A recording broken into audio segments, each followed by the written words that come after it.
మీ అందరికీ తెలియదు ఏంటంటే నేను రాజు గారిని నేను అంకుల్ అని పిలుస్తాను. ఎందుకంటే నేను 8th 9th క్లాస్ ఉన్నప్పుడు మా నాన్నగారు రాజుగారు కలిసి సినిమాలు చేసేవాళ్ళు. అలా చేసిన ఒక సినిమా తొలి ప్రేమ. సో అప్పుడు సినిమా రిలీజ్ అయిన ఫస్ట్ డే హిట్ తర్వాత మా అందరము ట్రైన్లో వెళ్ళాము తిరుపతి.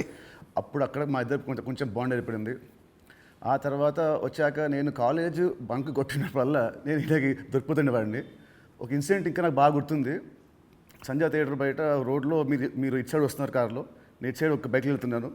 సినిమాలో ఒక హీరో హీరోయిన్ చూసినట్టు లుక్స్, అంత బిజీ రోడ్లో ట్రాఫిక్లో మీరు నన్ను చూడడం, నేను మిమ్మల్ని చూడడము చూసి నేను భయపడిపోయి మీకు కాల్ చేసి అంకుల్ ఇంట్లో చెప్పకుండా చెప్పడము, థ్యాంక్ యూ మీ ఇంట్లో చెప్పలేదు, మీరు చెప్పుంటే అప్పుడు నాకు పగిలిపోయి ఉండేది. సో అది మా ఇద్దరి మధ్య ఉండే బంధం. సో ఆ తర్వాత కలిసి నేను హీరో అయ్యాను, తను ప్రొడ్యూసర్ అయ్యాడు. అండ్ అంకుల్ ఫస్ట్ మీ ఇండస్ట్రీకి వచ్చింది నాకు గుర్తున్నంత వరకు మీరు హీరో అవుదాం వచ్చారంట, కరెక్టా కాదా? ఒక సినిమా స్టార్ట్ కూడా అయింది, మధ్యలో అయిపోయింది. ఇది కరెక్టా ఫాల్సా? కాదు, ఫాల్స్. పక్క పక్క పక్క ఫాల్స్. ఓకే, మీ ఫస్ట్ సినిమా దిల్. ఆ సినిమా స్టార్ట్ ఎలా అయిందంటే అప్పటికి ఆది ఇంకా రిలీజ్ అవ్వలేదు, జయం రిలీజ్ అవ్వలేదు. వినాయక్ గారిని మా నాన్నని హోటల్లో కూర్చోబెట్టి ఎప్పుడు సినిమా రిలీజ్ కంటే ముందే మీరు దాన్ని లాక్ చేశారు. అసలు మీ నమ్మకం ఏంటి, మీ ధైర్యం ఏంటి? రిలీజ్ కాకముందే అప్పటికి ఆది మూవీ రిలీజ్ అయింది, నీ జయం రిలీజ్ కాదు. అప్పటికి ఆది రిలీజ్ అయ్యి వినయ్ నేను బేగంపేట సైడ్ వెళ్తున్నాము, నీ జయం పోస్టర్స్ ఉన్నాయి. ఓకే. సో జయం పోస్టర్ చూసి నాకు ఎవరి కుర్రాడు భలే ఉన్నాడంటే మా సుధాకర్ రెడ్డి కొడుకు జయం సినిమాతో లాంచ్ అవుతుండే, భలే ఉన్నాడన్నా, నీ సినిమా అయినతో చేద్దామా అన్నాడు. వై నాట్, ఇమ్మీడియట్లీ నేను డాడీకి ఫోన్ చేసి ఆ మీటింగ్, నీ జయం రిలీజ్ కాకుండా ముందే మీటింగ్ చేసాము. సో ముందు సో దిల్తో మీ పేరు దిల్ రాజుగా అయింది. సో మీ ఫీలింగ్ ఏంటి?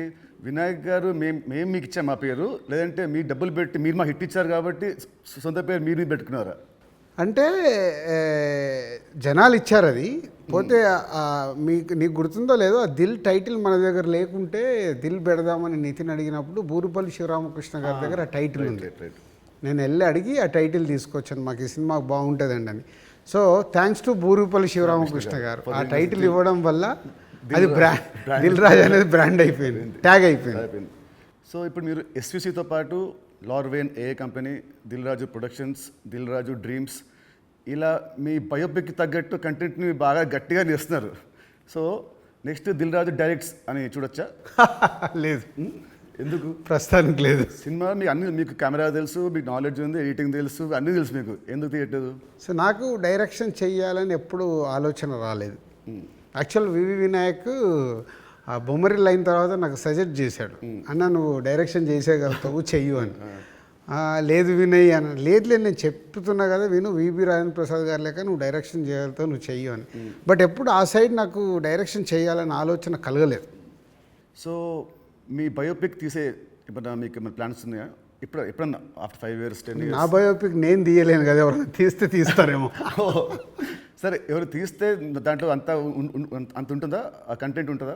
డెఫినెట్గా. అంటే ఇట్స్ బిగ్ జర్నీ కదా నాది. ఇప్పుడు ఫిలిం ఇండస్ట్రీ 94 వచ్చాను, 94కి వచ్చిన తర్వాత ఇప్పుడు ఆల్మోస్ట్ 30 years ప్లస్. ఎన్నో అప్ అండ్ డౌన్ చూశాను, ఎన్నో అన్నీ చూసుకుంటూ వచ్చాను. సో బయోపిక్ చేస్తే దానికి ఏ హీరో అయితే బాగుంటుంది? బట్ నాకు బాగా ఫేస్ మ్యాచ్ అయ్యేది నువ్వు ఒకటే. చాలా మంది అంటారు నితిన్ మీ బ్రదర్ అని. సో రాజుగారి బయోపిక్లో హీరోగా నేనే, ఇది ఫిక్స్ అయిపోయింది. ఇప్పుడు ఇవాళే ఈయన ప్రొడక్షన్ డైరెక్షన్ చూద్దాము, నేను హీరోని. సో ఇందాక మీరు చెప్పారు కదా అప్స్ అండ్ డౌన్స్ అన్నారు కాబట్టి ఆ క్వశ్చన్ అడుగుతాను.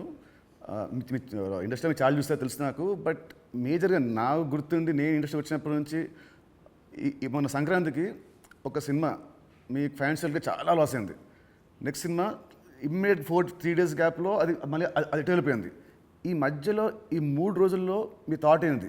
నెక్స్ట్ సినిమా కూడా అది కూడా పోతే అప్పుడు పరిస్థితి ఏంటి? మీ మైండ్లో రన్ అయిన మీ ఫీలింగ్ ఏంటి?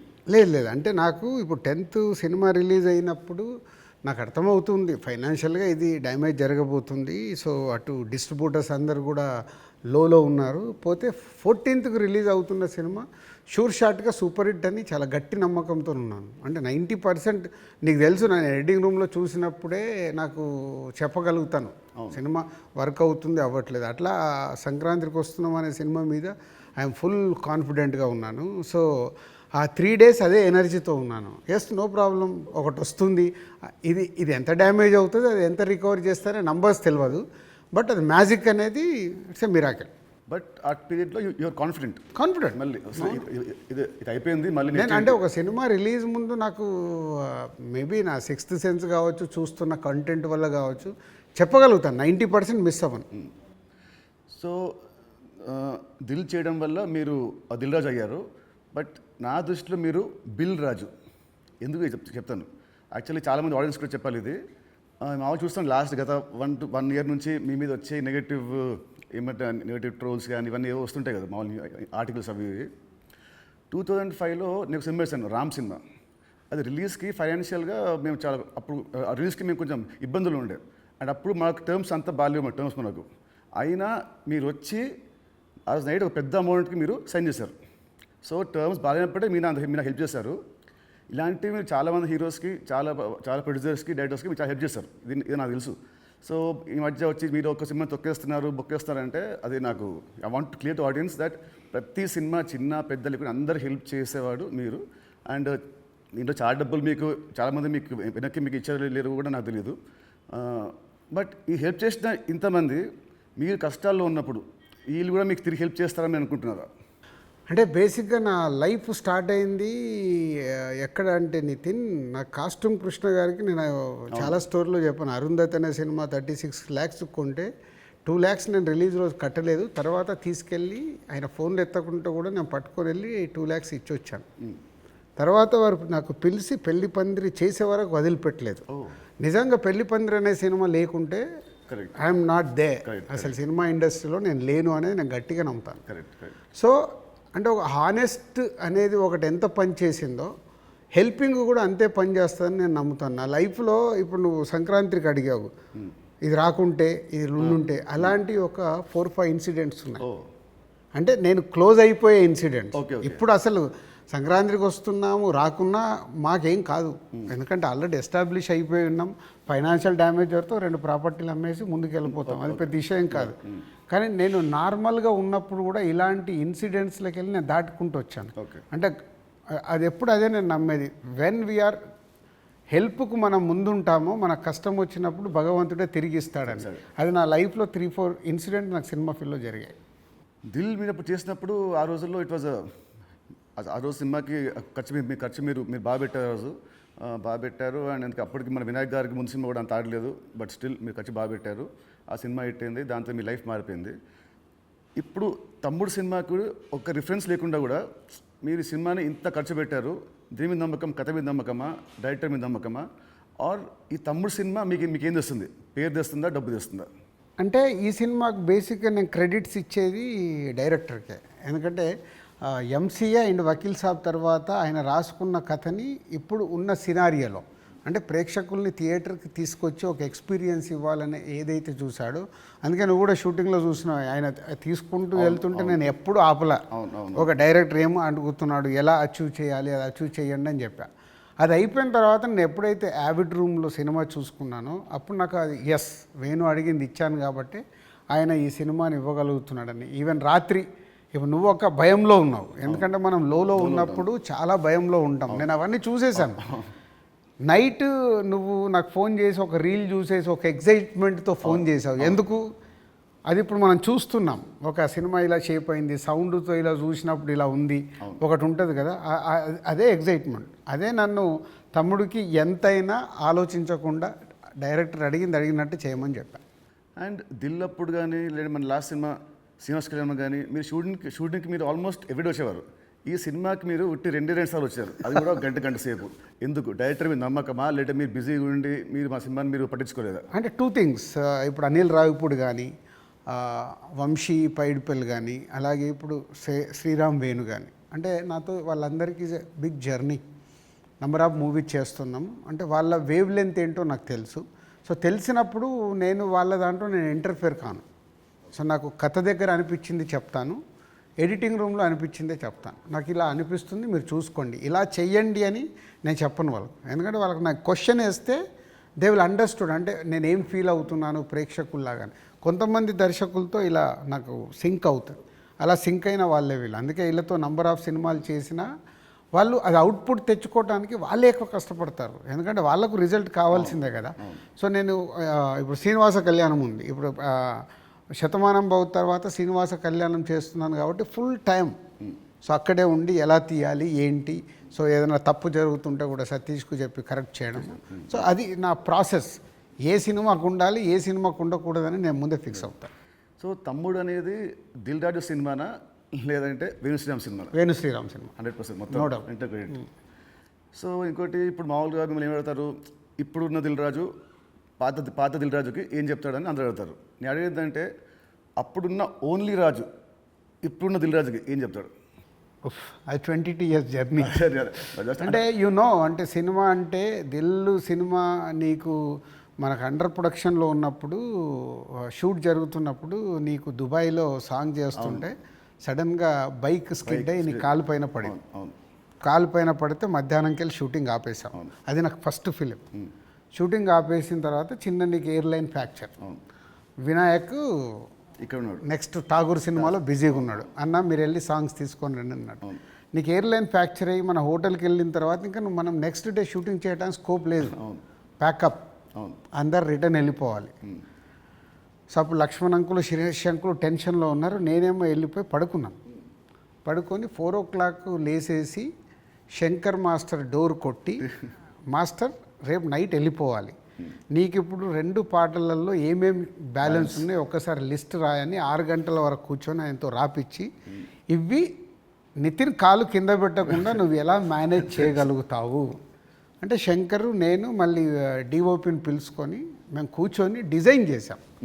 డిజైన్ చేసి మీకు చెప్తే మీరు అందరూ ఏంటి షూటింగ్ ఉందా ఎలా చేస్తారు అంటే ఇలా చేయబోతున్నాం, విల్ ఫినిష్ నెక్స్ట్ 2 days అని నీ కాలు కింద పెట్టనివ్వకుండా 2 రోజులు షూటింగ్ చేయించా. కూర్చొని స్టాండింగ్ అంటే నా మొదటి సినిమా, నాకు ఆ సిచ్యువేషన్ అలాంటిది. ఆ రోజు 2 రోజులు షూటింగ్ ఆగకుండా చేసుకొని వచ్చి రిలీజ్కి ముందు మళ్ళీ ఆర్ఎఫ్సికి వెళ్ళి ఆ బ్యాలెన్స్ షాట్లని 2 పాటలు తీసి మ్యాచ్ చేసాం. అంటే అది నా ప్యాషన్. అంటే మొదటి సినిమాలోనే నేను ఒక సమస్య వస్తే దాన్ని జాగ్రత్తగా హ్యాండిల్ చేసుకుని సినిమాకి ఎలాంటి డ్యామేజ్ జరగకుండా చేయగలిగా.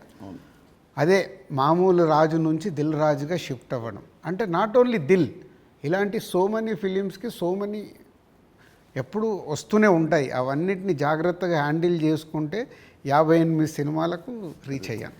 అదే ఫస్ట్ సినిమా దిల్లప్పుడు కూడా మీ అన్నింటిలో మీరు చాలా మీరు ఇన్వాల్వ్ అయ్యేవారు. ప్రతి దాంట్లో స్టోరీల నుంచి సీన్స్ నుంచి కొన్ని సీన్స్ మీకు నచ్చకుంటే మీ వినాయక్ మీరు చెప్పలేకపోతే మీరు నా చెప్పేవాళ్ళు, నితిన్ చెప్పా ఈ సీన్ బాగా గుర్తున్నా దాంట్లో ఉంటుంది ఒక ఎపిసోడ్, ఒకటి టాలీవుడ్ ఎపిసోడ్ ఉంటుంది ఒకటి, అది సినిమా లేదు. సో అది సో మీ ఉత్సాహాన్ని చూసే సుకుమార్ గారు సినిమా రైటర్ కదా, ఆయన పెట్టాడు సినిమాలో ఒక డైలాగ్ వస్తుంది, మై నేమ్ ఇస్ రాజు అంటే ఒకటి వచ్చి ఎందుకంత ఫోజు మిమ్మల్ని చూసే పెట్టాడు డైలాగ్, గుర్తున్నా? బోర్డు మీద రాసి బోర్డు మీద. సో 2003 రాజుగారి దగ్గర ఉన్నదేంటి, ఇప్పుడు రాజుగారి దగ్గర లేనిదేంటి? ఉన్నది 2003కి ఇప్పటికీ ఉన్నది. సినిమా అంటే అవలీలగా ఎక్స్పీరియన్స్తో పాటు వచ్చిన ఎక్స్పీరియన్స్తో పాటు సో ఈజీగా ఎలాంటి సిచ్యువేషన్ అయినా హ్యాండిల్ చేసే కెపాసిటీ అండ్ సినిమా పైన ఇంకా అవగాహన ఉంది. ఇది సాధించాను. లేనిది 2003 నుంచి 2010 వరకు ఒక్కొక్క సినిమా తీస్తూ ఒక్కొక్క కొత్త డైరెక్టర్తో జర్నీ చేస్తూ అద్భుతమైన జాబ్ సాటిస్ఫాక్షన్తో జర్నీ చేశా. 2014 తర్వాత అంటే ఆ పీరియడ్ తర్వాత నంబర్ ఆఫ్ ప్రొడక్షన్స్కు షిఫ్ట్ అయిపోయి సో దాన్ని ఎంజాయ్ చేయలేకపోతున్నా. అది ఇప్పుడు లేదు, ఆ ఎంజాయ్మెంట్ లేదు. Job satisfaction, enjoyment, job satisfaction ఉంది, ఎంజాయ్మెంట్ అంటే మార్నింగ్ 7కు నేను లొకేషన్కి వెళ్ళిపోయి ఈవినింగ్ ప్యాకప్ వరకు ఉండి మళ్ళీ వచ్చి నెక్స్ట్ డే సీన్ గురించి వెళ్ళి ఆఫీస్లో కూర్చొని 10 వరకు కూర్చొని అదొక ఎంజాయ్మెంట్ నాకు. I'm missing that. ఇప్పుడు ఆడియన్స్ సినిమా థియేటర్కి చెప్తారు మామూలు, ఇప్పుడు ఆడియన్స్ ఇప్పుడు ఎక్కువ రావట్లేదు, అది ప్రొడ్యూసర్గా ఏం చేయాలో మీరు చెప్తున్నారు. ఫర్ అ చేంజ్ మీరు హీరో అయితే హీరోగా మీరు ఆడియన్స్ థియేటర్ రావడానికి మీరు ఏం చేస్తారు? ప్రొడ్యూసర్గా చెప్తున్న దిల్ రాజు చెప్తున్న అన్ని పాయింట్స్ని నేను నితిన్ ప్లేస్లో ఉంటే నేను ముందడిగేసి అరే ఇవన్నీ ముందు మొదలు పెడదామని మొదలు పెడతాను. సరే, దిల్కి అండ్ తమ్ముడికి ఈ మధ్యలో మీరు నా ఏమంటారు నా పర్ఫార్మెన్సా నాలో చూసిన చేంజ్ ఏంటి, మార్పు ఏంటి, ప్లస్ అండ్ మైనస్? ప్లస్లు చాలా నువ్వు అప్పటికి ఇప్పటికీ ఏంది న్యాచురల్గా ఒక 22-23 ఇయర్స్ నువ్వు యాజ్ యాక్టర్గా ఇక్కడ వరకు జర్నీ చేసావు. అంటే నాకంటే సీనియర్ నువ్వు యాక్చువల్ 1 ఇయర్ సీనియర్.